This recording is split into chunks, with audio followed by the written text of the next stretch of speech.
I thought he was coming with one suitcase, but a moving truck pulled up with my name on the paperwork. Mom claimed the house was family property, but the deed said otherwise, and my cameras recorded everything. He did not just show up to heal. He came to take over. When he tried the front door, he smiled like he had already won. Then the house spoke back. By the end of the week, my brother was not asking for keys. He was asking for a lawyer. My name is Eliana Woodcroft, and for the last 10 minutes, I had been staring at the gray slurry of rain sliding down the floor-to-ceiling glass of my office in the Boston seaport. Below me, the city was a gridlock of brake lights and miserable commuters. But up here on the 42nd floor, the silence was usually my armor. Today, however, the silence felt less like protection and more like the pressurized quiet before an explosion. My reflection in the glass looked composed, tailored navy suit, hair pulled back tight, the face of a woman who ran a biotechnology firm on the verge of a market-shattering breakthrough. But inside my chest, my heart was hammering a frantic rhythm against my ribs, echoing the text message that was currently burning a hole in my pocket. I turned away from the window and looked at the expansive white desk that served as the command center of Northline Biologics. I had built this company from a terrifying idea on a napkin into a titan of the industry over 8 grueling years. I had sacrificed my 20s, my social life, and my sleep schedule to navigate FDA approvals and cutthroat investors. Every dollar I had was clean, earned through sleepless nights and strategic brilliance. But the higher I climbed, the thinner the air got. The media called me the Ice Queen of Biotech, a moniker I did not hate because it kept people at a respectful distance. I needed distance. I needed barriers. That was why I bought the house in Watch Hill. It was a sanctuary sitting on the edge of Rhode Island, a modern architectural marvel of glass and cedar that looked out over the Atlantic Ocean. I paid $7 million for it in cash 6 months ago. It was the one place where I did not have to be Eliana the CEO or Eliana the daughter. It was just mine, or at least, the deed said it was mine. I reached into my pocket and pulled out my phone again, needing to reread the words to ensure I had not hallucinated them in a stress-induced fever. The message was from my mother, Maris. It was short, breezy, and absolutely devastating in its entitlement. Grant is moving to Watch Hill for a while. I promised him he could use the beach house to clear his head. He needs this. Eliana, be generous. I stared at the name. Grant, my younger brother. To the rest of the world, he was a 30-year-old man who could not hold down a job for more than 6 months and had a talent for attracting bad luck like a lightning rod. To my mother, he was a wounded bird who just needed one more chance, one more bailout, one more cushion to land on. Growing up, the dynamic had been carved in stone. Eliana was the strong one. Eliana could handle it. Grant was the sensitive one. Grant needed help. When he totaled my first car, Mom told me I should have hidden the keys better. When he stole my identity to open a credit card in college, she begged me not to report it because it would ruin his future. I had spent my life stepping aside so Grant could have the right of way. But the Watch Hill house was different. I had not told them the access codes. I had not even invited them for a weekend yet, because I knew that once they crossed the threshold, they would never leave. Mom did not ask if he could stay. She said she had promised. She had promised my property to him as if it were a communal toy in a sandbox. My thumb hovered over her name, and I pressed call. I needed to hear her voice. I needed to remind her that I was a 33-year-old executive, not a teenager she could guilt-trip into submission. The phone rang once, twice, 3 times, then it clicked over to voicemail. She was screening me. She knew exactly what she had done, and she was avoiding the confrontation until the chess pieces were already in place. She knew that if she forced me to leave a voicemail, I would sound angry. She could later play that anger back to the family to show how unreasonable I was being. I hung up without leaving a message. 30 seconds later, another text buzzed against my palm. He is arriving this Wednesday. The movers are already booked. Do not make it ugly. Eliana. Family helps family. The phrase "do not make it ugly" made the temperature in my office drop 10 degrees. It was her favorite weapon. It implied that any resistance on my part was an act of aggression. If I said no, I was the one making it ugly.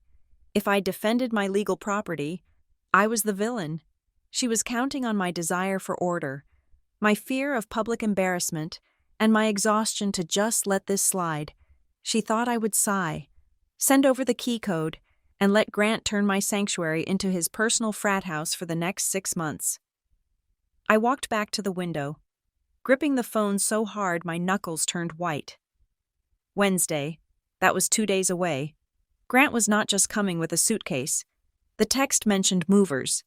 You do not hire movers for a vacation. You hire movers when you are relocating. He was not coming to visit. He was coming to occupy. And knowing Grant, he would not be coming alone. He always had an entourage of enablers and leeches who fed off his unearned confidence. A sudden sharp realization pierced through my anger. Mom spoke about the house with a terrifying casualness. I promised him. She truly believed that because I was her daughter, my success was a communal pot for the family to dip into whenever Grant ran dry. She did not see a $7 million asset titled to Eliana Woodcroft. She saw a spare room for her golden boy. I looked down at the rainy street again. The traffic was not moving. Neither was I. For years, I had played this game by her rules. I argued, I cried, I explained. And eventually, I conceded because it was easier than being the bad guy. But I was not just a daughter anymore. I was a CEO who navigated hostile takeovers and patent wars. I managed a risk for a living, and allowing Grant unregulated access to my home, my privacy, and potentially my liability was a risk level red. I did not type a reply. Arguing over text would just give her ammunition to show the aunts and cousins how cold I was. I swiped out of the messaging app and opened a different application, the integrated security control for the Watch Hill property. The screen loaded a live feed of the driveway. It was empty, peaceful, the gray shingles of the house wet with the coastal mist. It looked vulnerable. My finger hovered over the User Access tab. Currently, there is only one administrator, me. There were no guest codes, no temporary passes. I thought about calling my lawyer, Miles, but not yet. First, I had to accept the reality of what was happening. My mother and brother were launching a hostile takeover of my personal life. They expected the old Eliana to panic and fold. They expected the dutiful daughter who was terrified of making things ugly. I tapped the system settings icon and scrolled down to the notification preferences. I set the alert sensitivity to maximum. I enabled the cloud backup for all video and audio feeds. If they wanted the house, they were going to have to walk through a lot more than just a front door. Mom said not to make it ugly. I stared at the rain, feeling a cold resolve settle over me. Displacing the panic, I would not make it ugly. I would make it professional. I locked the phone screen and slipped it back into my pocket. The time for talking was over. The rain continued to hammer against the glass, a relentless rhythm that dragged my mind backward in time, to understand why a simple text message about a house guest felt like a declaration of war. You have to understand the architecture of the Woodcroft family.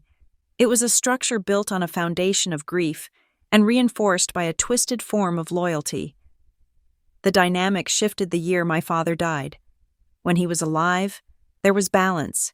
He was the pragmatic counterweight to my mother's emotional gravity, but when his heart stopped, the walls of our family collapsed, and my mother rebuilt them with a new design. In this new layout, I was the load-bearing wall, and Grant was the fragile heirloom that had to be protected behind glass. It became an unwritten law, etched into every holiday dinner and birthday phone call. Eliana yields, Grant receives. Eliana fixes, Grant breaks. I remembered the summer I bought my first car, a used sedan I had scraped together money for by waitressing double shifts during college. Grant, who was 19 at the time, asked to borrow it to drive to a concert. I said no. I needed it for work the next morning. My mother intervened, her voice tight with that specific disappointment she reserved for me. She told me I was being selfish, that Grant was feeling stifled, that he needed this release.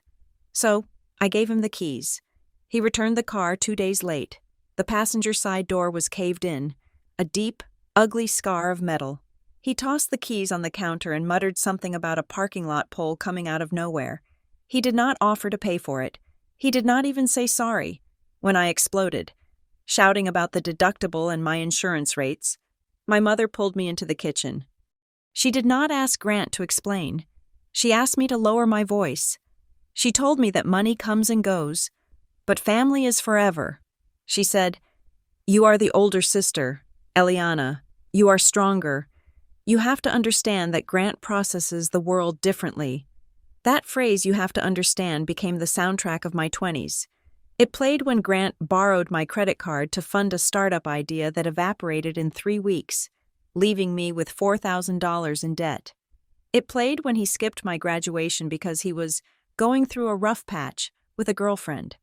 I was conditioned to believe that my boundaries were actually acts of aggression against his fragility, but the Watch Hill house was not a used sedan, and it was certainly not a credit card limit I could pay off over a few months.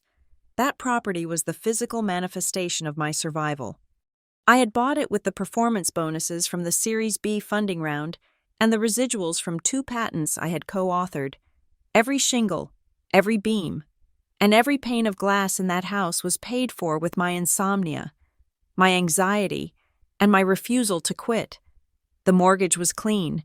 The title was in my name alone. There was no family trust, no co-signers, no muddy waters.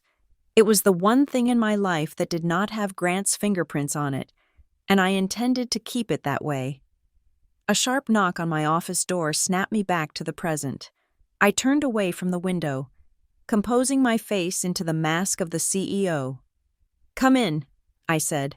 My laptop chimed with an urgent notification just as the door opened, but it was not Renee. My chief operating officer, it was Marcus, the head of our public relations unit. He looked uncomfortable, shifting his weight from one foot to the other. "Eliana, do you have a minute?" Marcus asked, not waiting for an answer. We picked up some chatter on the local social monitoring tools. It is weird, and usually I would ignore it, but given the IPO talks coming up, I have to flag it. I walked over to my desk and sat down, gesturing for him to continue. "What kind of chatter?" "There is a journalist from a Rhode Island lifestyle blog who reached out to the general press email," Marcus said, looking at his tablet. "She wants a comment on a story she's working on. She phrased it as an exposé on the cold reality of corporate success. She specifically asked if it is true that the CEO of Northline Biologics refuses to support struggling family members despite sitting on multi-million-dollar real estate assets." My blood ran cold. The text message from my mother was less than 20 minutes old. Grant was not even in the state yet. This was not a coincidence. This was a preemptive strike. They were seeding the narrative. They knew I would say no, so they were ensuring that when I did, I would already be the villain in the public eye. They were weaponizing my reputation against me. "Ignore it," I said, my voice sounding steadier than I felt. "It is a fishing expedition. Do not engage. If they print anything libelous, we will unleash it legally, but do not give them a quote." Marcus nodded, looking relieved he did not have to manage a family scandal, and left the room. As the door clicked shut, I felt a wave of nausea. This was a new low. My mother was not just asking for a favor, she was setting a trap. The door opened again, and this time it was Renee. She did not knock. She walked in with a stack of files, took one look at my face, and dropped the files on the visitor chair. Renee had been with me since the garage days. She knew where the bodies were buried, and she knew exactly what my family face looked like. "Okay," Renee said, leaning against my desk. "Who was it, Mom or brother?" I let out a breath I did not know I was holding. "Both. Grant is moving into the Watch Hill house on Wednesday, allegedly." Renee raised an eyebrow. "I thought that house was your fortress of solitude. I did not know you were running a bed and breakfast." "I am not," I said, picking up a pen just to have something to hold. "Mom promised it to him. She did not ask me, and now Marcus tells me there are reporters sniffing around about how I treat my family. They are trying to bully me into submission before Grant even gets the keys." Renee let out a low whistle. That is tactical. That is not just family dysfunction. That is corporate warfare strategy. They are coming to take what is not theirs, I said, the realization hardening into a concrete plan in my mind. Grant needs a place to crash. Sure. But Mom, she needs control. She needs to prove that no matter how big this office gets, she can still snap her fingers and make me the obedient daughter. Renee crossed her arms. So, what are you going to do? Change the locks. The locks are digital. So that is step one. I said, but that is not enough. If I just lock them out, they will scream to the press, and they will cause a scene that scares off our investors. I cannot fight them with emotion. Renee, I tried that for 10 years. It does not work. I looked up at her, and for the first time all morning, my pulse steadied. I was done reacting. I am going to fight them the same way we fought the patent trolls last year, I told her. Legally, cleanly, and with an overwhelming amount of evidence. I reached for my phone to dial Miles, my personal attorney. My mother wanted to play a game of appearances. Fine. I was going to introduce her to the game of liability. If Grant wanted to enter my house, he was going to find out that it was not a home anymore. It was a secure facility, and he was an unauthorized entity. Cover for me for the next hour, I told Renee. I have a defense strategy to build. I dialed Miles Ketteridge on his private line. Miles was not a family lawyer. He was a corporate shark who specialized in commercial real estate and hostile asset protection. He was the man you called when a competitor tried to steal your intellectual property, not when your brother wanted to crash on your couch. But as I had realized 10 minutes ago, this was no longer a domestic issue. It was a property dispute. Eliana, Miles answered on the first ring, his voice crisp and devoid of small talk.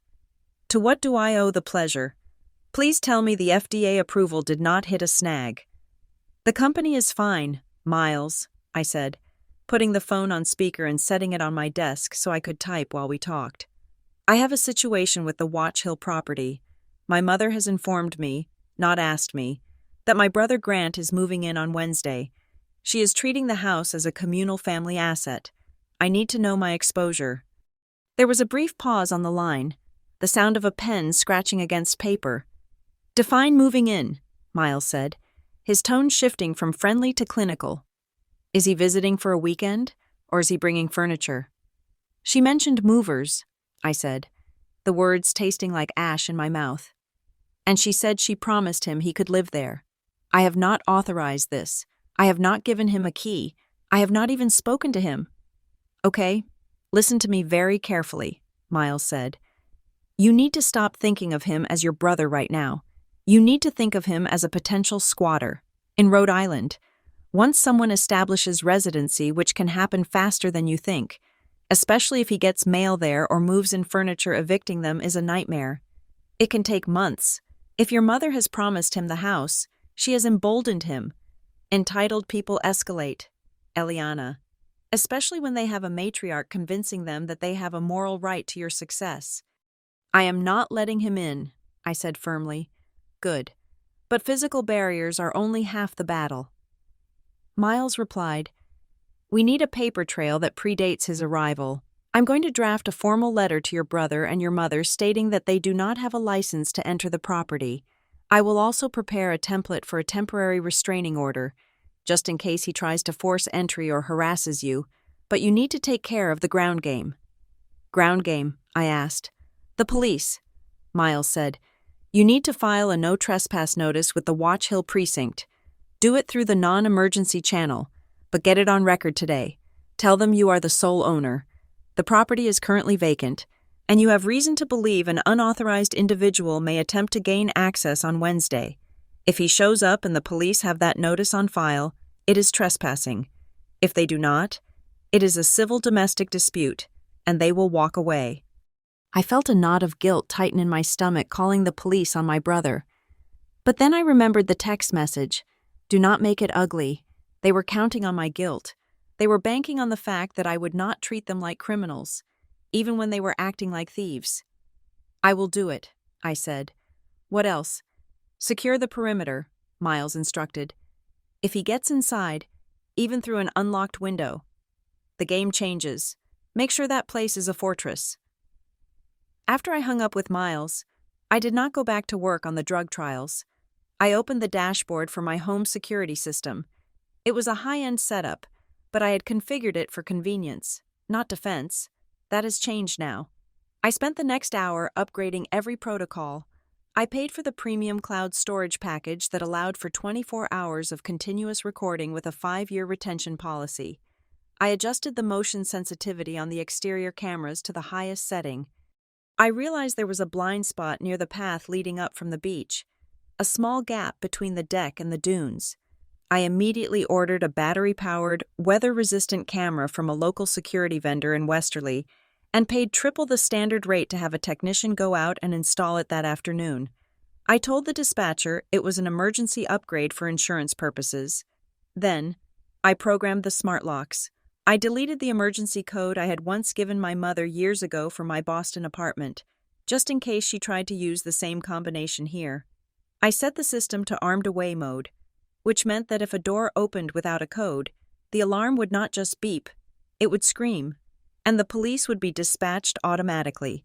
Once the digital fortress was secured, I turned to the logistics of my own presence. I could not stay in the house. If I was there when Grant arrived, it would turn into a shouting match, and Grant thrived in chaos. He would cry, he would yell, and he would manipulate the situation until I looked like the aggressor. But I also could not stay in Boston. I needed to be close enough to intervene, but distant enough to remain rational.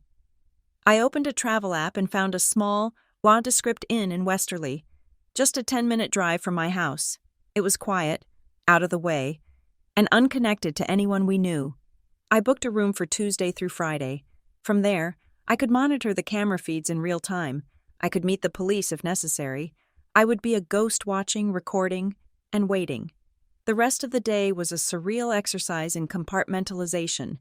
On one screen, I was reviewing clinical trial data for our new arthritis medication, debating efficacy percentages and side effect profiles with my lead scientists.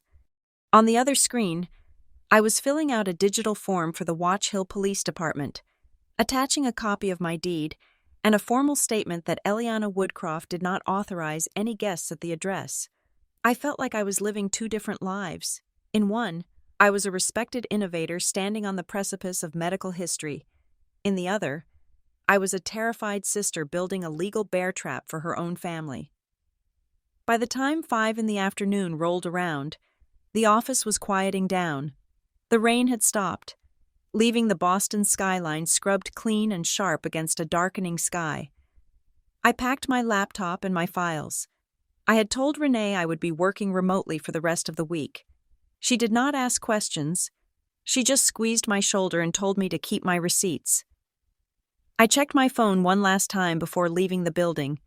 There were no new messages from my mother, no missed calls from Grant. The silence was heavier than any argument. If they were yelling, I would know they were worried. But this silence, it meant they were confident. It meant they truly believed that Wednesday was going to be a victory parade. They thought I was sitting in Boston, sulking but compliant. They had no idea that I had just authorized a security team to install a camera in the dunes, or that a lawyer was currently drafting a cease and desist letter with their names on it. I walked to the elevator, the click of my heels echoing in the empty hallway. Wednesday was coming. They were bringing movers to take my home, but I was bringing the law to take it back. The digital clock on the bedside table of the Westerly Inn read 1:20 in the afternoon when my iPad lit up with a notification that made my stomach drop. I had been sitting in the dim room for 3 hours, surrounded by the hum of the mini-fridge and the smell of industrial lemon cleaner, waiting for the inevitable. I had hoped I was wrong. I had hoped that maybe, just maybe, my threat of police involvement had filtered down through the family grapevine and scared them off. But as the screen flickered to life, displaying the live feed from the driveway camera, I realized that hope was a luxury I could not afford.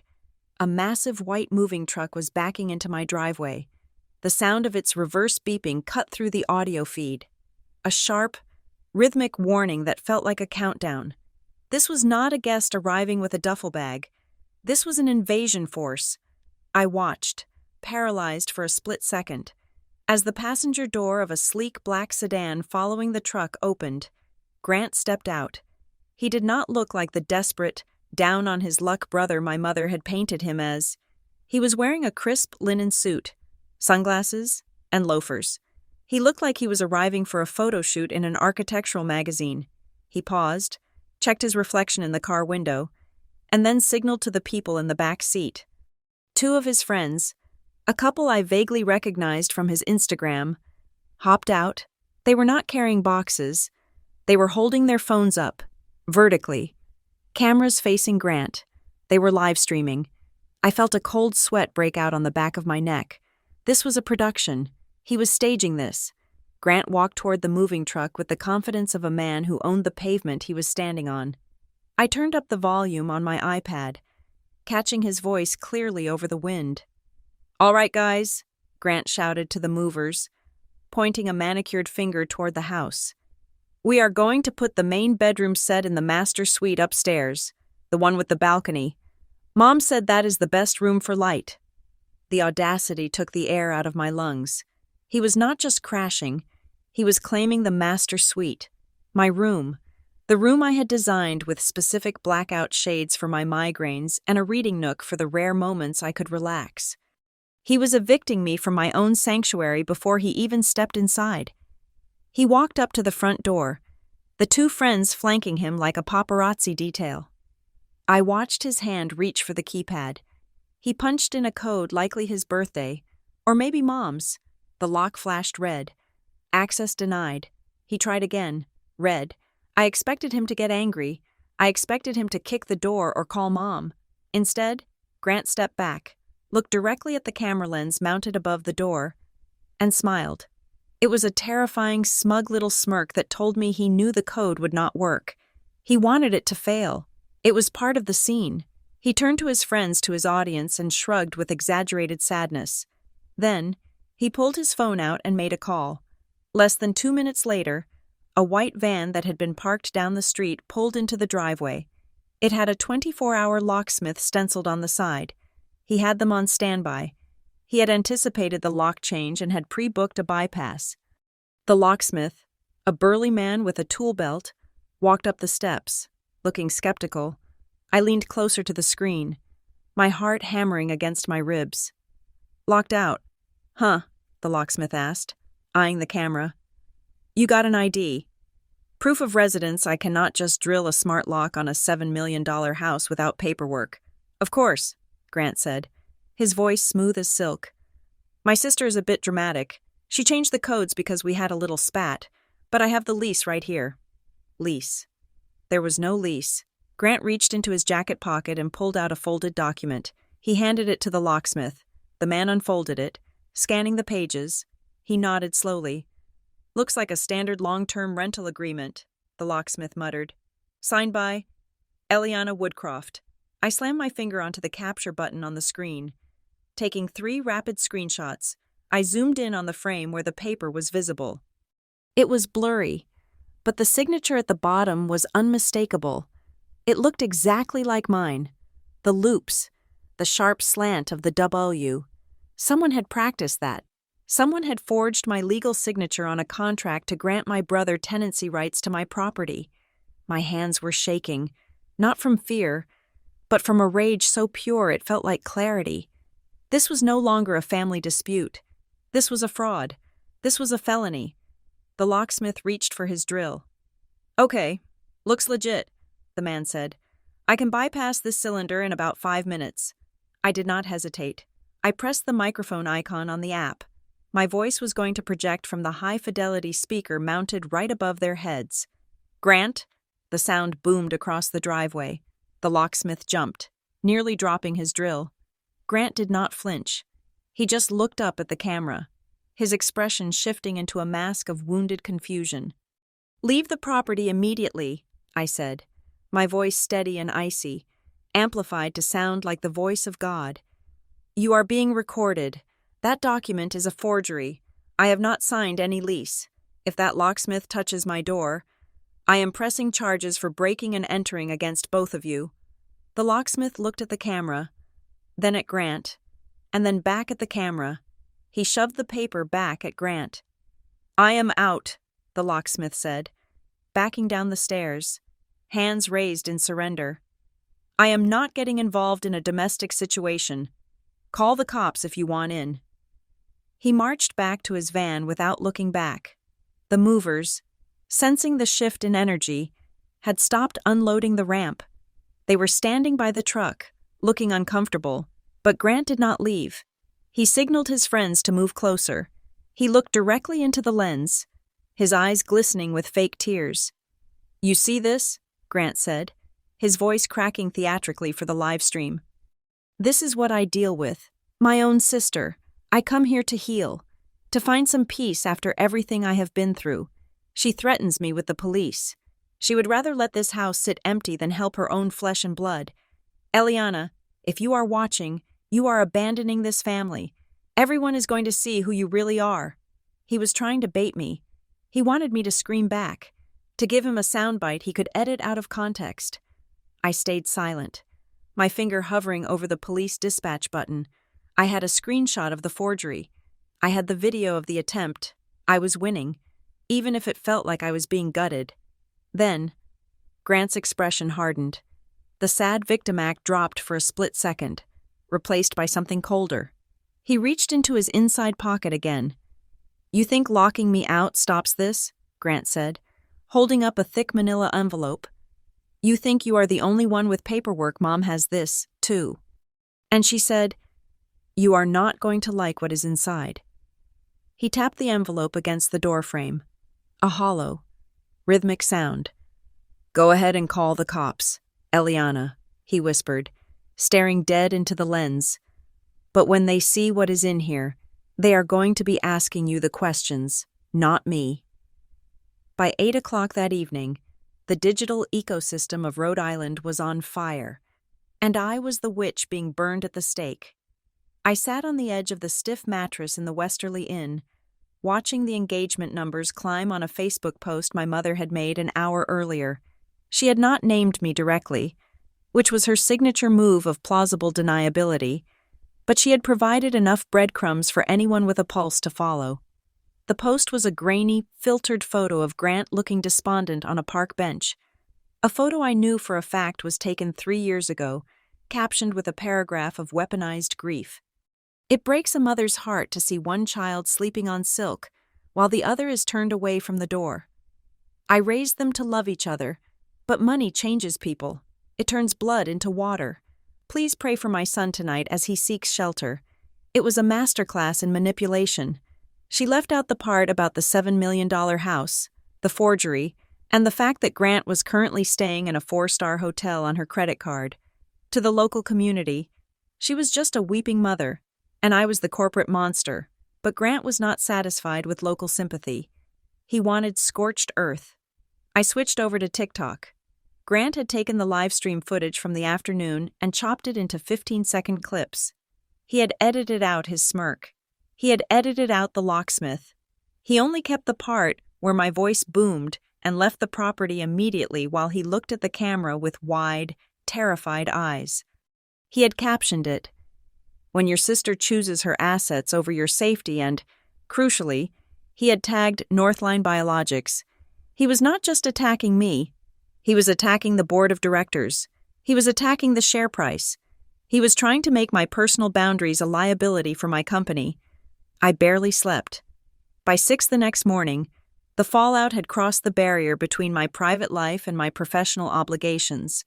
I opened my laptop to find an email from the Northline Public Relations inbox marked with a high-priority red flag. A mid-tier tech blog had sent an inquiry with the subject line CEO Ethics Concern. The body of the email asked if the company had a comment on the allegations that its CEO was hoarding real estate while immediate family members were homeless, and whether this reflected the company's core values of care and community. My hand hovered over the phone to call Grant and scream at him, to tell him he was crossing a line that would destroy us both. But that was what he wanted. He wanted me to be emotional. He wanted me to be sloppy. Instead, I called Renee. "I saw the tags," Renee said the moment she picked up. She did not sound panicked, which was why she was the best chief operating officer in the biotech sphere. It is messy, Eliana. The optics are bad. People do not care about property deeds. They care about narratives. And right now, the narrative is that you are the villain in a Dickens novel. I want to release a statement, I said, pacing the small hotel room. I want to say he attempted to break and enter. I want to say he forged a lease. No, Renee said, her voice sharp. If you engage, you validate him. If Northline puts out a press release about your brother, we elevate him to a peer. We make this a debate. We do not want a debate. We want to make him irrelevant. So I just let him drag my name through the mud. We pivot, Renee countered. We bury the noise. We have that press release scheduled for next week regarding the new STEM scholarship fund for underprivileged students in Boston. We move it up. We released it today at noon. We flood the news cycle with Eliana Woodcroft, the philanthropist who is changing lives. We create a character file that contradicts his story without ever mentioning his name. If reporters ask about the family drama, we say it is a private matter and pivot back to the scholarships. I stopped pacing. It was cold. It was calculated. It was perfect. Do it, I said. But Grant does not care about public opinion. Renee, he knows he cannot win a popularity contest against a biotech firm in the long run. He is using this to squeeze me. He thinks if he makes enough noise, I will pay him off, just to make it stop. Then do not pay him, Renee said. Hold the line. I hung up and immediately dialed Miles. I told him about the social media storm and my desire to leak the photo of the forged lease to the same blog that emailed us. Absolutely not, Miles said, his tone even sterner than Renee's. Eliana, listen to me. That forged document is your ace in the hole. It is a felony. If you release it on Twitter, he will claim it was a joke, or a misunderstanding, or a prop. You lose the element of surprise in court. We need to let him dig the hole deeper. We need a pattern. One forgery is an incident. A forgery plus harassment, plus attempted entry, plus whatever he tries next. That is a criminal profile. Do not fire your gun until you can see the whites of his eyes. I felt trapped. My team was telling me to wait, to be patient, to let the attacks land without hitting back. It went against every instinct I had developed in the boardroom. I sat down at the small desk and opened my personal Instagram. My notifications were a cesspool of hate comments from strangers, but one direct message in the requests folder caught my eye. It was from a user with a blank profile picture and a generic name. I know Grant. I saw the video. He did the exact same thing to a friend of mine in Chicago 2 years ago. The lease, the movers, the guilt trip. It is a script. Be careful. He does not stop until he gets a check. I stared at the screen. A script. The word chilled me. This was not just my brother being a mess. This was a practiced con. Miles was right. This was a pattern. My phone rang again. This time, the caller ID displayed Mom. I let it ring for 10 seconds before answering. I needed to hear where she stood. Eliana, her voice came through the speaker. Soft, trembling, and utterly fake. I saw the news. This is all getting so out of hand. I hate seeing you two fight like this. You started this, Mom, I said, keeping my voice flat. You sent him here. I just wanted to help him, she pleaded. He is your brother. He is fragile right now. Can't you just let him stay in the guest suite? Just for a few weeks until he gets on his feet. If you say yes, I can make him take the videos down. I can fix this. There it was. The transaction. The blackmail wrapped in a mother's concern. You cannot fix this because it is not yours to fix, I said. You promised him a house you do not own. You wrote checks with my authority that bounced. That is on you. I am his mother, she snapped, the mask slipping for a fraction of a second. And I am your mother. That house is family property. The deed says Eliana Woodcroft, I replied.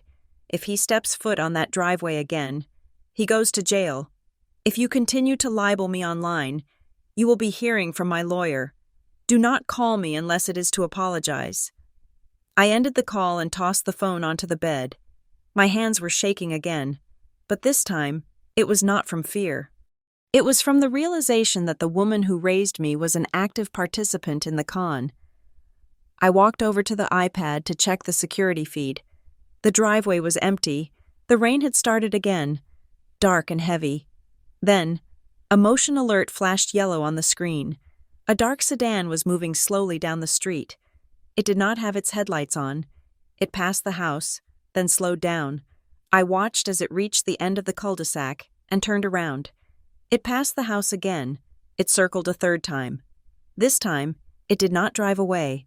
It pulled off the pavement and parked in a patch of tall dune grass about 50 yards from the property line, just outside the range of the main floodlights. The engine cut off. I zoomed in on the grainy infrared image. I could not see the license plate, but I knew that car. It was the same black sedan Grant had arrived in yesterday. He was not at a hotel. He was watching the house, and he was waiting for the lights to go out. Friday morning arrived with a deceptively clear sky. I walked into the lobby of Northline Biologics at 8:30, feeling the familiar, grounding weight of the corporate world. Here, the rules were written in contracts and compliance handbooks, not in passive-aggressive text messages. Here, I was safe. Or so I thought until I reached the reception desk. Sarah, my receptionist, looked pale. She stood up abruptly as I approached, her hands clasping and unclasping on the marble counter. "Ms. Woodcroft?" she stammered. "I tried to call you, but you were already in the elevator. There is a gentleman waiting in conference room B. He said he is family. He said it was urgent." My stomach tightened, but I did not let my stride falter. "Did he give a name?" "Grant," she said. "He brought pastries." The absurdity of it almost made me laugh. He broke into my property on Wednesday, slandered me on the internet on Thursday, and brought pastries to my office on Friday. It was an erratic oscillation between criminality and charm that defined him. I signaled to the 2 security guards standing near the turnstiles. "Come with me to the door of the conference room. Do not go inside, but stay visible through the glass. If I give the signal, remove him, physically." They nodded, falling in step behind me. I walked down the corridor, the click of my heels sharp and rhythmic. I pushed open the heavy glass door of conference room B without knocking. Grant was sitting at the head of the long mahogany table, looking for all the world like he was about to lead a board meeting. He was wearing a navy suit that I recognized I had bought it for him 3 years ago for a job interview he never showed up to. A white box from a high-end bakery sat open in front of him. "Eliana," he said, standing up and flashing a smile that did not reach his eyes. "I brought those blueberry scones you used to like, the ones from the place on Newbury Street." I did not look at the scones. I did not sit down. I left the door slightly ajar so he could see the uniformed guard standing just a few feet away. "You have 7 minutes, I said, looking at the expensive watch on my wrist. "At 8:45, security escorts you out. If you resist, they call the police, and unlike the Watch Hill PD, Boston police do not care who your mother is." Grant's smile faltered, then vanished. He sat back down, leaning back in the chair with a casualness that felt rehearsed. "You look tired. The Ice Queen Act must be exhausting to keep up 24 hours a day." 6 minutes, I said. "State your business." He sighed, shaking his head as if I were an unruly child he had to manage. "I want to make a deal. I am tired of the drama. Mom is crying all day. It is too much. So here is the offer. Give me the house for 4 months. Just 4. Enough time for me to get my head straight. Maybe work on my screenplay. You stay here in Boston. You do your CEO thing. I will stay there. I keep it clean. After 4 months, I disappeared. I am out of your hair forever." It sounded so simple, so reasonable. Just 4 months. But I knew the math of addiction, and Grant was addicted to my resources. 4 months would turn into a year. He would establish tenancy rights. He would invite friends. He would never leave. I placed my hands flat on the cold table and leaned in. "You tried to use a forged document to gain entry to my home," I said, my voice low and lethal. That lease you showed the locksmith? That was my signature. But I never signed it. Where did you get it? Grant waved a hand dismissively. It is just a piece of paper. Eliana, you are focusing on the wrong things. Mom just wants fairness. You have everything: the company, the penthouse, the beach house. I have nothing. She just wanted to level the playing field. She wants me to have a place to stand up from. So Mom gave you the forgery? I asked, pressing him. Mom gave me permission, he corrected, his eyes narrowing. She said you owed us. If you just needed a place to sleep, I said, ignoring his justification. Why did you bring a camera crew? Why did you live stream it? Why did you call a real estate agent? Grant paused. For the first time, he looked caught. He picked at the edge of the pastry box. Answer me, I demanded. If this is about healing and family, why did you try to destroy my reputation before you even turned the doorknob? He stood up abruptly, the chair screeching against the floor. The charm was gone, replaced by the ugly, resentful heat that had been simmering under the surface since we were teenagers. Because you need to be taken down a peg, he snapped.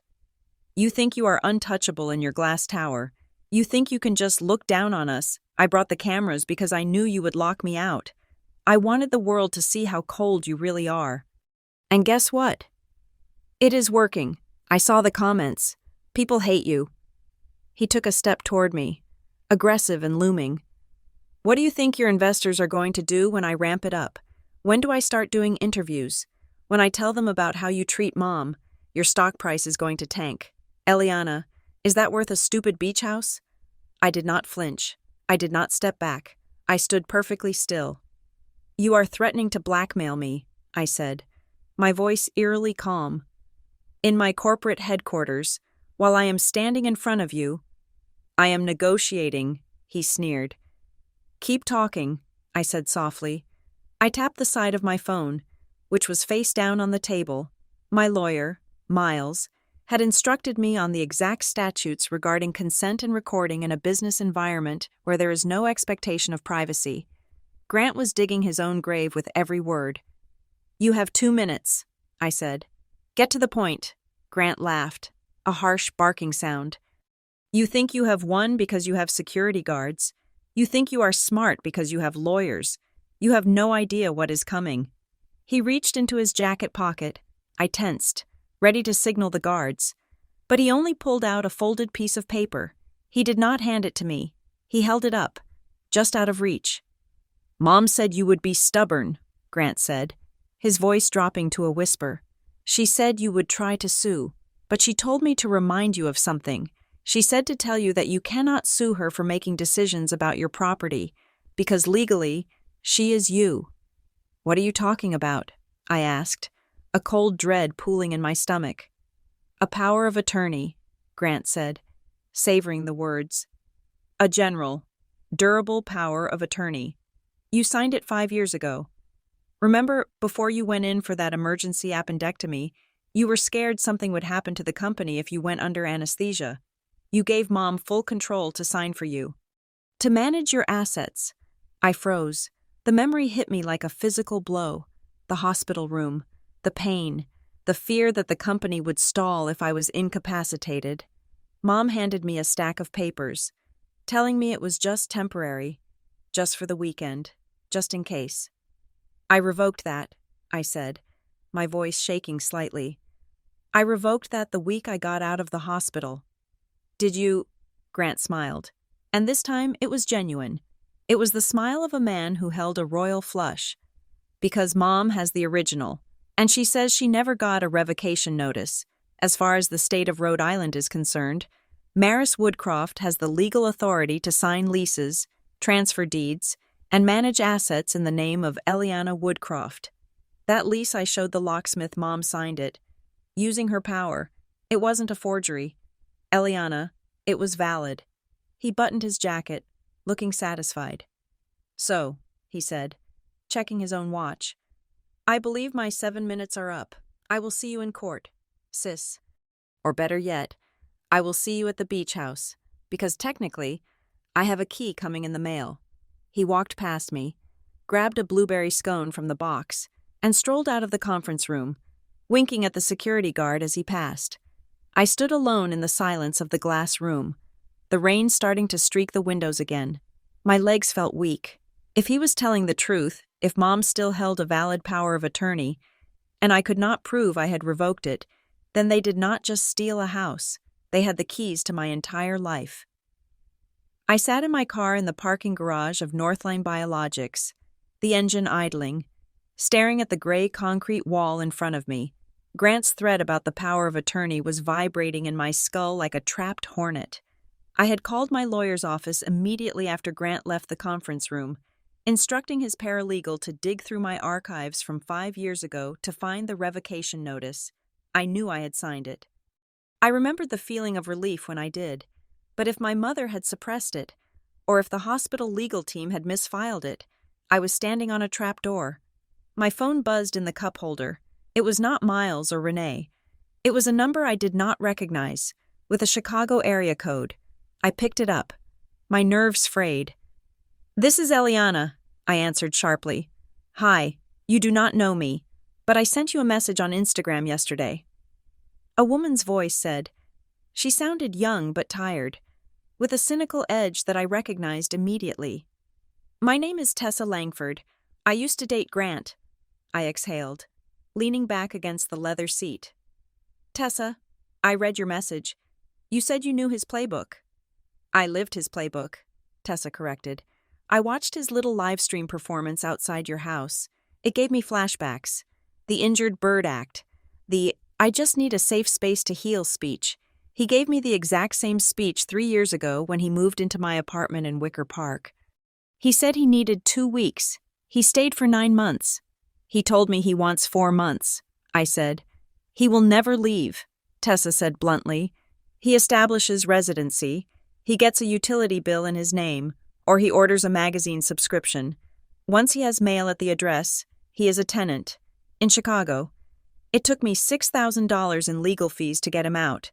He knows the law better than he knows how to hold a job. He claims he has a lease," I told her. "And he claims my mother has legal authority to sign for me." "That sounds like him," Tessa said. "But he is sloppy. Eliana, he gets arrogant. When we were together, he used to brag to his friends about how easy it was to manipulate people. He sends voice notes because he likes the sound of his own voice."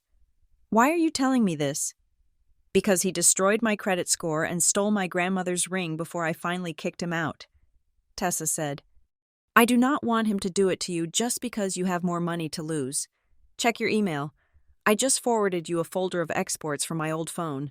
I kept everything just in case he tried to sue me." I pulled my iPad out of my bag and refreshed my inbox. A message from Tessa appeared with a heavy attachment. I opened it, and the screen filled with screenshots of text conversations, photos of receipts, and audio files. I scrolled through them, my jaw tightening. There were texts from Grant to a friend, dated 2 years ago. "Found a new place. The girl is sweet but naive. She thinks I'm paying half the rent next month. Mom says if I just stick it out, she cannot legally kick me out." There were photos of hotel bills from the last week, the Ritz-Carlton in Boston. Room service charges for champagne and steak, all billed to a credit card, ending in digits I recognized as my mother's. He was not homeless. He was living in luxury while pretending to be destitute.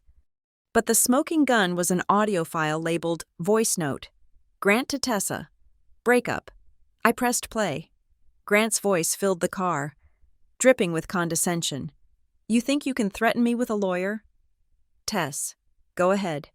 You are too scared of what people will think. You are terrified of looking like the crazy ex-girlfriend, just like my sister. Eliana would let me burn her house down before she would risk a scandal. She cares more about her reputation than her bank account. I will always win because I do not have any shame, and you people have too much of it." I stopped the recording. My hand was gripping the iPad so hard my fingers ached. "I have shame," I whispered to the empty car, "but I am running out of it fast." "Send that to your lawyer," Tessa said on the other end of the line. "It proves intent. It proves malice.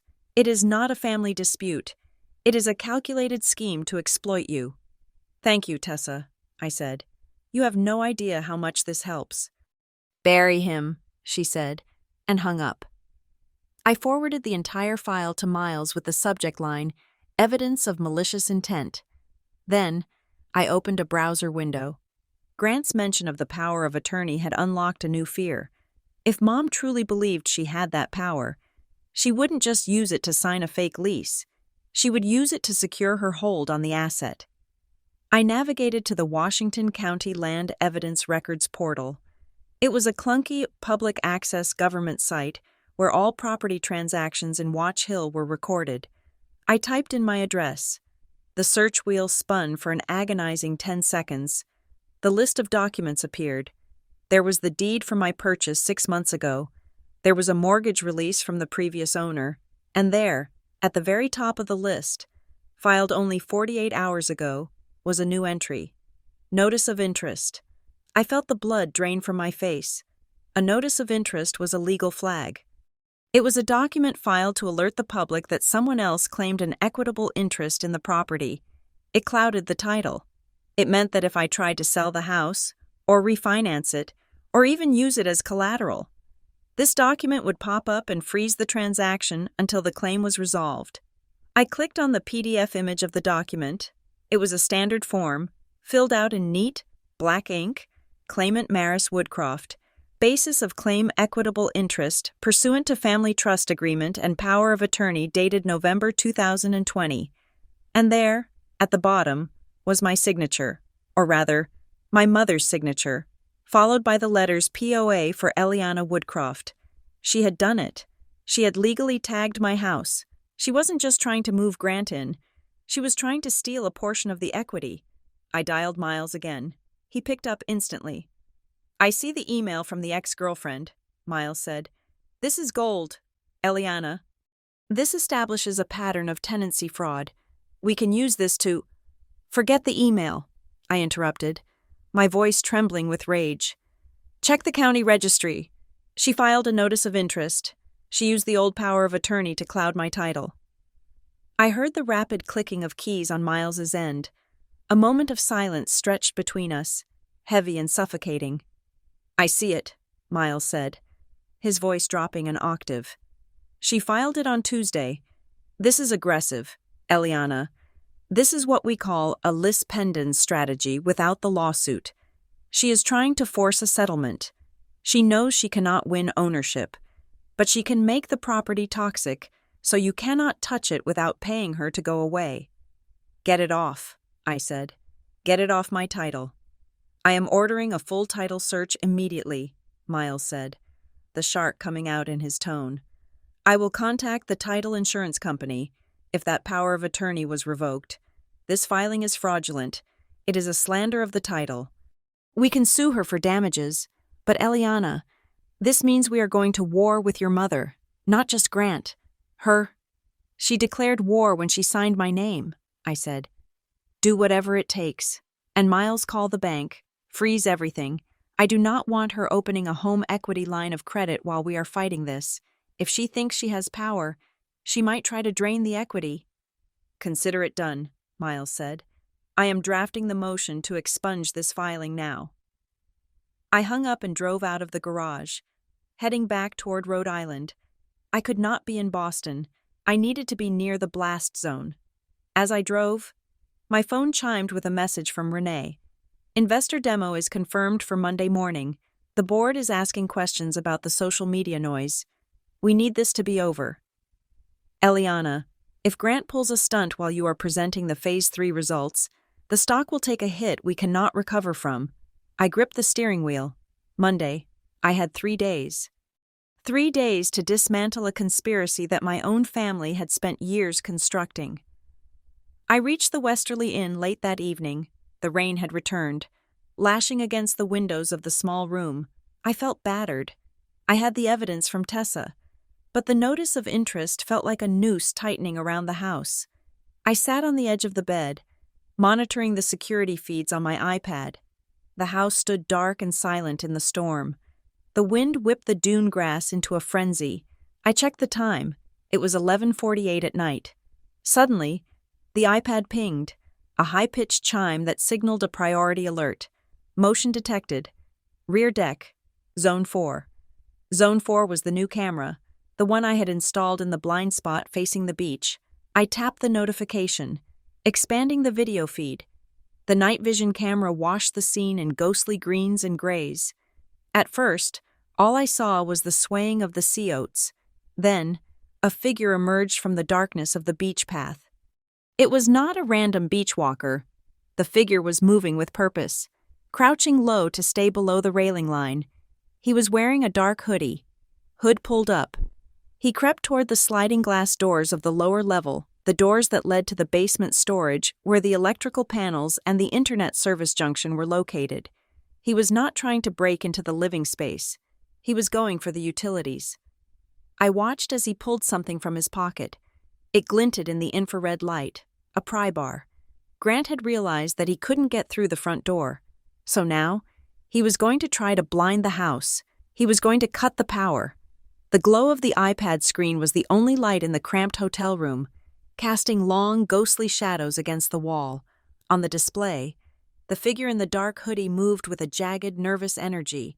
It was Grant. I knew his walk a slight shuffle he adopted when he was trying to be stealthy, which he had perfected sneaking back into our childhood home past curfew. But this was not a teenage prank. He was holding a crowbar, and he was standing on the deck of a home that he had been told, repeatedly and legally, he could not enter. He approached the sliding glass door that led to the basement utility room. This was the weak point of the house. If he got in there, he could cut the internet cable, disabling the cameras. He could flip the main breaker, killing the alarm. He had thought this through, or someone had thought it through for him. My finger hovered over the microphone icon. My heart was hammering against my ribs, a frantic drumbeat of adrenaline and sorrow. This was it. The moment I stopped being his sister and started being his prosecutor, I pressed the button. "Grant," I said.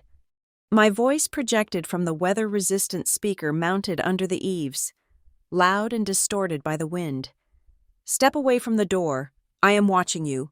I am calling the police." On the screen, Grant flinched violently, dropping the crowbar with a clatter.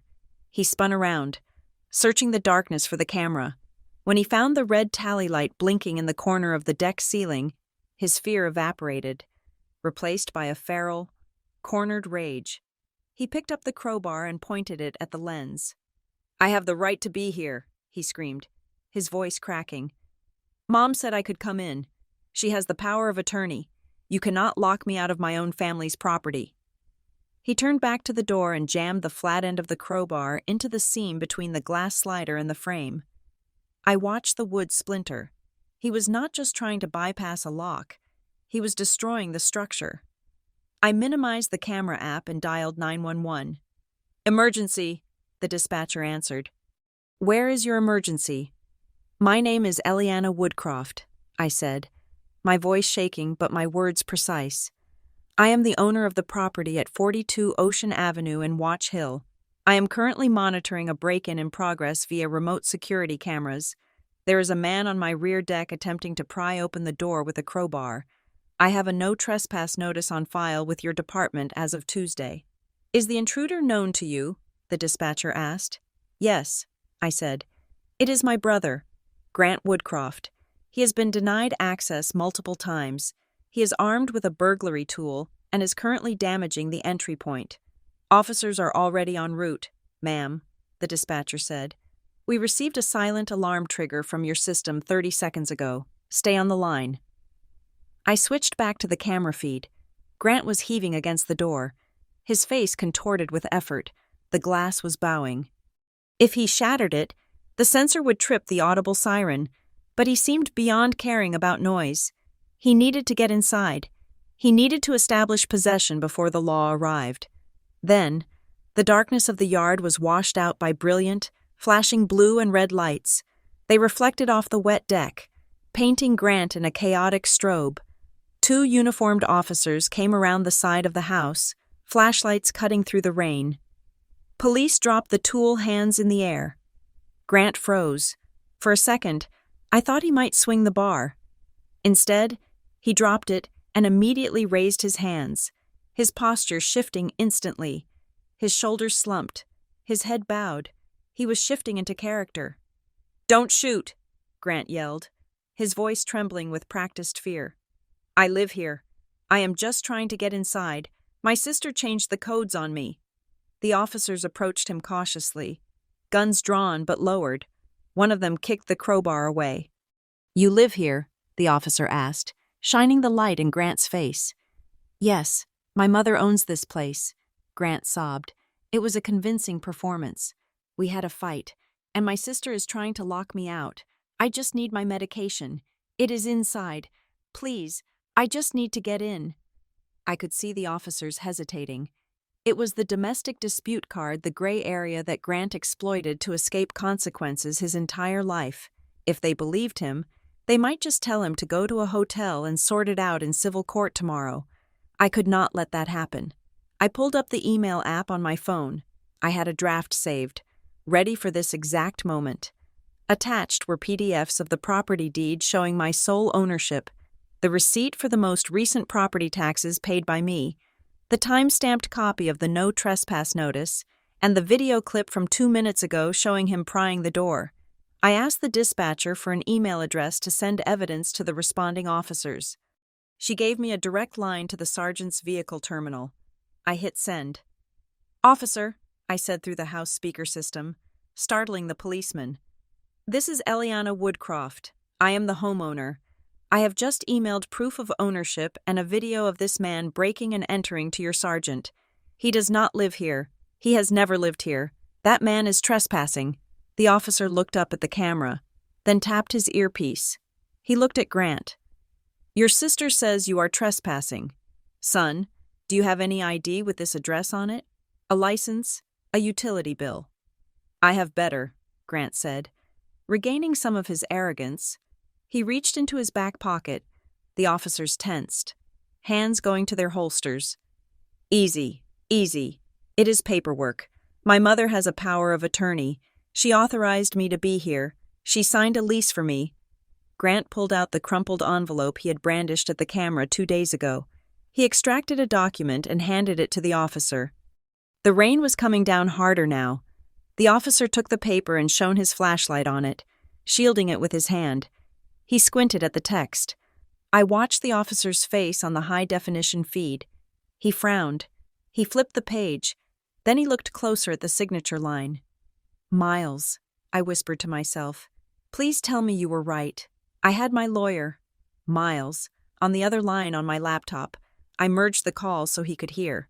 The officer looked up at Grant. "Sir, this document is dated November 31st. Grant looked confused. "So, there is no November 31st, the officer said flatly. "And the name of the principal here, it says Eliana Marie Woodcroft.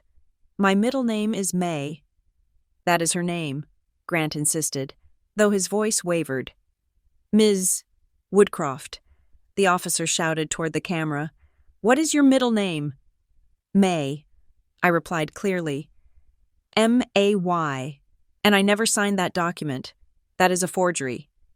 "It is not a forgery," Grant yelled, panic rising in his chest. "Mom got it notarized. She said it was legal." "Sir," the officer said, his tone dropping the politeness, "this is a document with a fake date and an incorrect name, used to justify a forced entry into a home you have been trespassed from. Turn around and place your hands behind your back." Grant's eyes went wide. The reality of the situation finally pierced his delusion. The script wasn't working. The tears weren't working. The fake paper wasn't working. "No," Grant whispered. "No, you do not understand. Call my mother. She will explain." "You can call her from the station," the officer said. Reaching for his handcuffs, Grant bolted. It was a desperate, stupid move. He lunged to the left, trying to scramble over the deck railing to the sand below, but the deck was wet, and his loafers had no traction. He slipped, his knee slamming into the wood.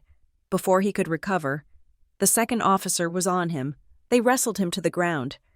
I watched my brother, the boy I had protected from bullies in 3rd grade, the man I had bailed out of debt 3 times, being pressed into the wet wood of my deck, his hands yanked behind his back. Grant Woodcroft, You are under arrest for trespassing, possession of burglary tools, and attempted breaking and entering, the officer recited. Grant was screaming now, incoherent threats about suing the department, about how I was dead to the family, about how Mom would destroy me.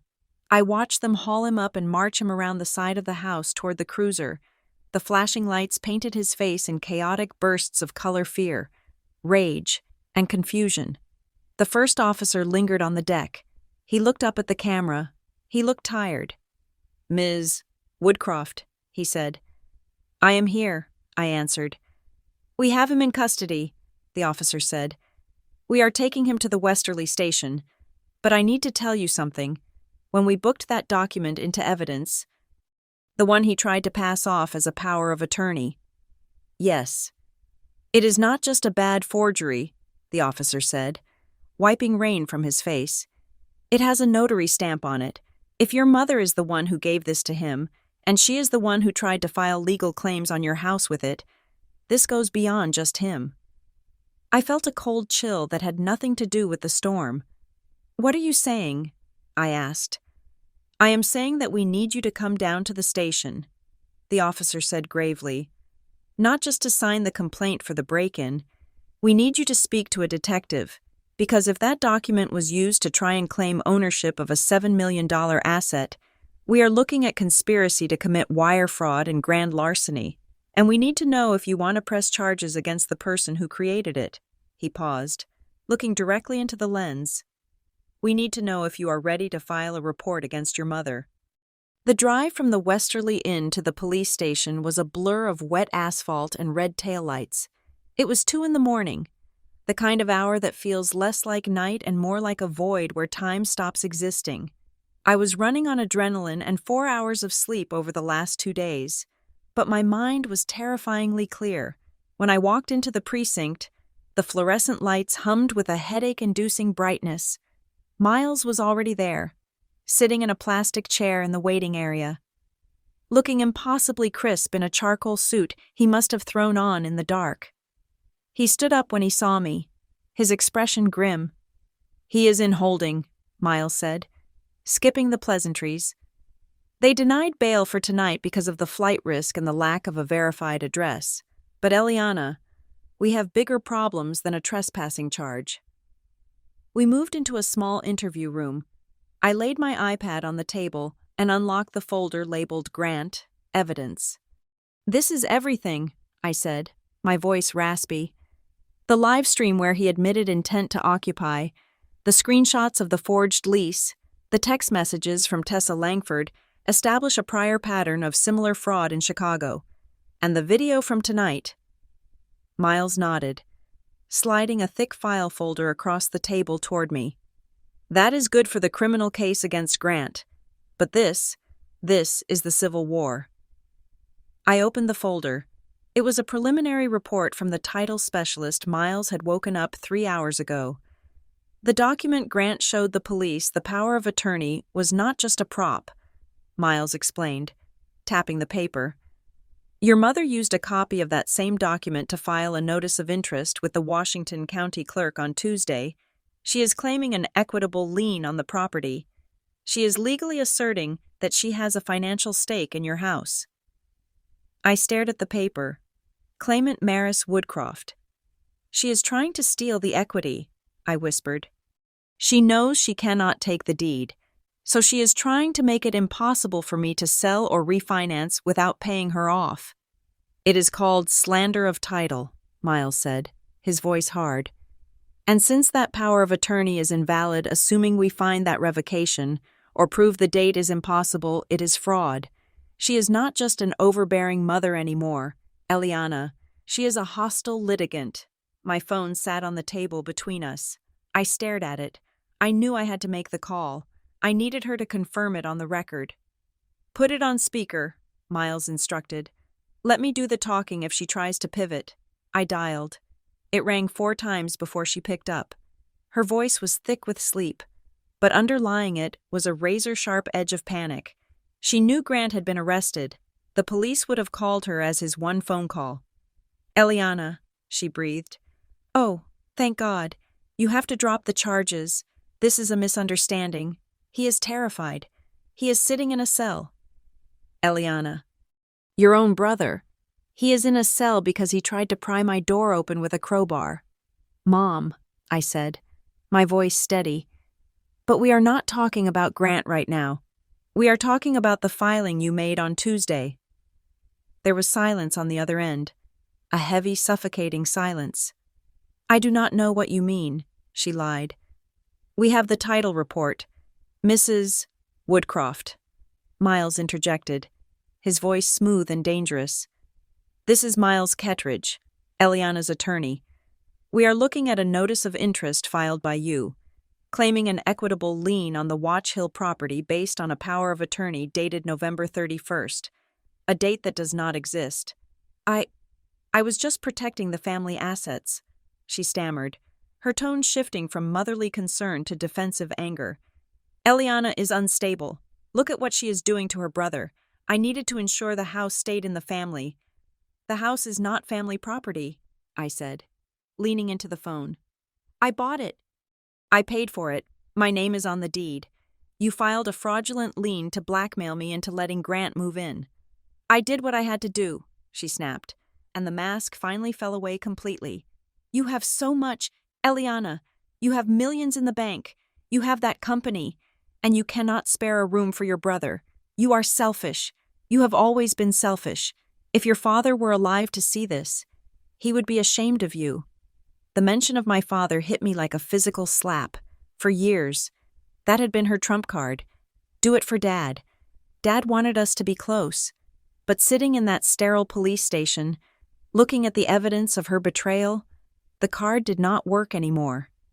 Dad would be ashamed, I said, my voice trembling not with sadness, but with fury. He would be ashamed that you raised a son who cannot survive without stealing from his sister, and he would be ashamed that you are helping him do it. I am his mother, she screamed. I am saving him. No, you are not, I said. You are not saving him. You are feeding him to me. You are destroying my life to keep him comfortable in his failure. You are not a mother. Mom, you are an accomplice. Mrs. Woodcroft, Miles cut in, ending the emotional exchange. We are filing a motion to expunge the lien immediately. We are also filing for a temporary restraining order against your son. And given your fraudulent filing, we are considering including you in that order if you attempt to contact my client again, or if you attempt to access her assets. We will press charges for wire fraud. You wouldn't dare, she hissed. I am her mother. I am her lawyer, Miles replied. Try me. I ended the call. My hand was shaking as I put the phone down. She will not stop, I said. She thinks she is righteous. That is the most dangerous part. Then we let the court stop her, Miles said. I am filing the paperwork as soon as the courthouse opens at 9 o'clock. We are going to bury them in paper. Eliana, valid, legal paper. My phone buzzed again. It was Renee. Boston is quiet. The PR strategy is holding. The positive stories about the scholarship are pushing the drama off the front page. But Eliana, the investors are skittish. If there is one more incident before the Monday meeting, they might pull the funding. We need this dead and buried by Sunday night. Renee says we need a clean slate by Monday, I told Miles. Can we get the restraining order that fast? If the judge sees the video of the crowbar, yes, Miles said. We will get an emergency ex parte order. Grant will not be allowed within 500 feet of you or the office. I stood up, gathering my things. I felt lighter. Somehow, the secret was out. The dynamic that had ruled my life for 30 years, the obligation to set myself on fire to keep Grant warm, was broken. I am going back to Boston, I said. I need to prepare for the investor meeting. You handle the arraignment here. Do not let him out without a fight. Go, Miles said. I have got this. I drove back to Boston as the sun was coming up. The rain had finally stopped, leaving the sky a bruised purple. I thought it was over. I thought the legal wall I had built was high enough, but I underestimated my mother. Saturday passed in a blur of preparation. I was in the office, rehearsing my presentation, analyzing data. trying to pretend my brother wasn't sitting in a jail cell 2 states away. Then, on Sunday afternoon, my phone lit up with a message from a cousin I hadn't spoken to in 2 years. Eliana, I am so sorry. Aunt Maris told us everything. We are coming to support you. I frowned. Support me. That did not sound like the family rumor mill I knew. Then another message came through, this time from an aunt. We will be there at 8 o'clock. Stay strong. We are going to fix this as a family. I called Renee. Check the social chatter. Is my mother posting again? Checking, Renee said, the typing of her keyboard audible in the background. Oh, Eliana, this is not good. What? She has created a Facebook event, Renee said. It is titled, Healing the Woodcroft Family. She is rallying the extended family aunts, uncles, cousins. She is telling them that you are having a mental breakdown, that you are confused and hurting Grant because of stress. She has invited them all to an intervention. Where? I asked, gripping the edge of my desk. At the Northline Biologics headquarters, Renee said. Tomorrow morning, at 8 in the morning, 1 hour before the investors arrive. But he was denied bail, I stammered. How is he even walking free? Miles just got the update, Renee replied grimly. Your mother likely posted her own house deed as collateral to get him out on Sunday. She is risking her own roof to help him steal yours. She wasn't just bringing a lawsuit, she was bringing a mob. She was going to stage a scene in the lobby of my company, surrounded by weeping relatives, right as the most important people in my industry walked through the doors. She was going to force me to choose drop the charges against Grant, or look like a monster in front of the entire world. The automatic doors of the Northline Biologics lobby slid open at 7:45 in the morning, and I walked into an ambush. The sleek, minimalist atrium, usually a cathedral of quiet commerce, was filled with the murmur of voices. Standing between the security turnstiles and the elevators was a wall of people, my aunts, 2 cousins, an uncle I had not spoken to since Christmas 3 years ago, and at the center of them all, my mother. Beside her stood Grant, looking tired but smug, wearing a fresh suit that I suspected my mother had purchased yesterday. They had timed it perfectly. In exactly 1 hour and 15 minutes, the venture capital group from New York would be walking through these same doors to decide the future of my company. My mother knew that. She was banking on my fear of a scene. Eliana, my mother called out, her voice pitching up to carry across the marble floor. She opened her arms, performing for the receptionists and the early arriving employees. We are here because we love you. We cannot let you destroy this family over a misunderstanding. Please, just talk to us. My uncle stepped forward, holding a document. We drafted a family agreement, Eliana, just a simple paper saying we drop the police nonsense. Grant gets the guest house for a few months, and we put this ugliness behind us. Just sign it, and we can all go get breakfast. I stopped. I did not look at the receptionists. I did not look at the security guards who were eyeing me for a signal. I looked at Grant. He was smiling. It was a small, tight smile that said, I told you so. You want to talk? I asked, my voice calm, betraying none of the adrenaline flooding my system. Fine, but not here. We will do this in the boardroom. Grant's smile widened. He thought he had won. He thought I was capitulating to save face. I swiped my badge and led the procession of 12 people up to the 42nd floor, but I did not take them to the main conference room where the investors would be meeting. I took them to a smaller, soundproofed legal strategy room at the end of the hall. Inside, Miles was already waiting. Next to him was Renee, and standing against the wall was a plainclothes detective from the Boston PD who had coordinated with the Westerly precinct. My family filed in, the confidence draining slightly from their faces as they saw the lineup. Grant hesitated at the door, but my mother pulled him inside. Who are these people? My mother demanded, clutching her purse. This is a family meeting. This is a settlement conference, I corrected, closing the door and locking it. Sit down. I took my seat at the head of the table. Miles opened a thick leather binder. You wanted an agreement, I said to my mother. You want me to sign a paper letting Grant live in my house. You claim you have the right to ask that because, according to you, you have a power of attorney. I do, my mother said, lifting her chin. I filed it. It is legal. Miles slid a single sheet of paper across the polished wood table. This is an affidavit from the title specialist we hired on Saturday, Miles said, his voice cutting through the tension like a scalpel. And this is a forensic analysis of the document you filed. You claimed you signed on behalf of Eliana using a power of attorney dated November 31st. There are 30 days in November. Mrs. Woodcroft. My mother blinked. It was a clerical error. The date doesn't matter. The intent matters. The signature matters, Miles countered.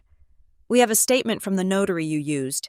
He admitted under pressure this morning that he did not witness Eliana signing the original authorization.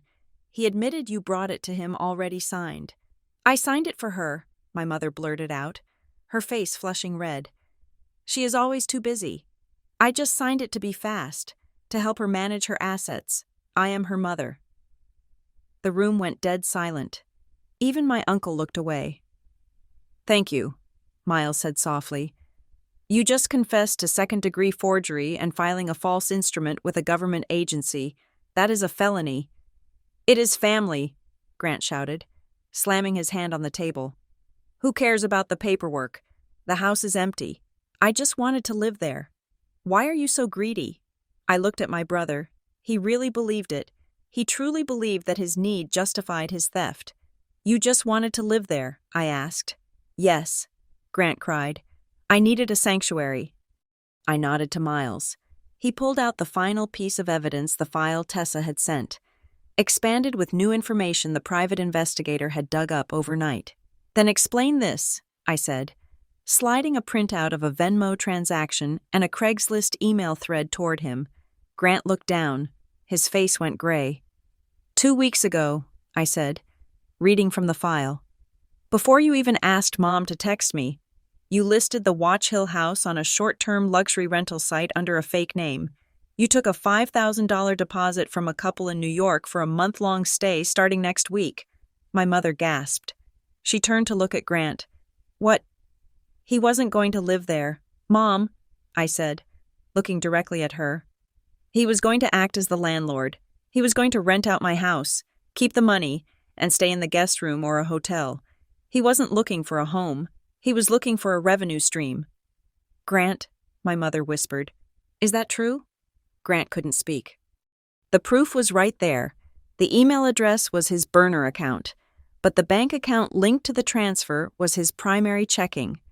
He was going to defraud those renters, too, Miles added.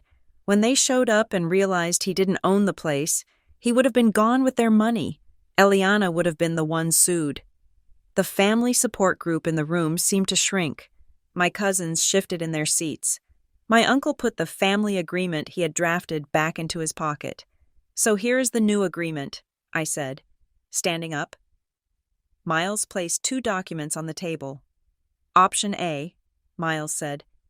We proceed with the criminal charges, the forgery, the breaking and entering, and now, the wire fraud regarding the rental deposit. The police are here. We can arrest you both right now. My mother let out a sob, covering her mouth. Option B, I continued. Grant pleads guilty to a misdemeanor trespassing charge. He accepts 2 years of probation. He signs a permanent restraining order forbidding him from coming within 500 feet of me, my home, or my company. He pays back the $5,000 deposit immediately. I turned to my mother. And you? I said. You sign this document withdrawing your notice of interest. You formally admit the power of attorney is void. And you sign an agreement that if you ever attempt to claim my assets again, we will unseal the evidence of the forgery and prosecute you to the fullest extent of the law. My mother looked up at me, tears streaming down her face, but they weren't manipulative tears anymore. They were tears of defeat. Eliana, she whispered, we are your family. From today on, I said, my voice steady and final. Family is not a license to rob me. Sign the papers, or the detective takes you out in handcuffs. It took 10 minutes. The only sound in the room was the scratching of pens on paper and my mother's quiet weeping. Grant signed without looking at me, his arrogance finally crushed under the weight of his own greed. When they were done, I took the papers. I handed them to Miles. "Get them out," I said. "I have a company to run." Security escorted them out the back way.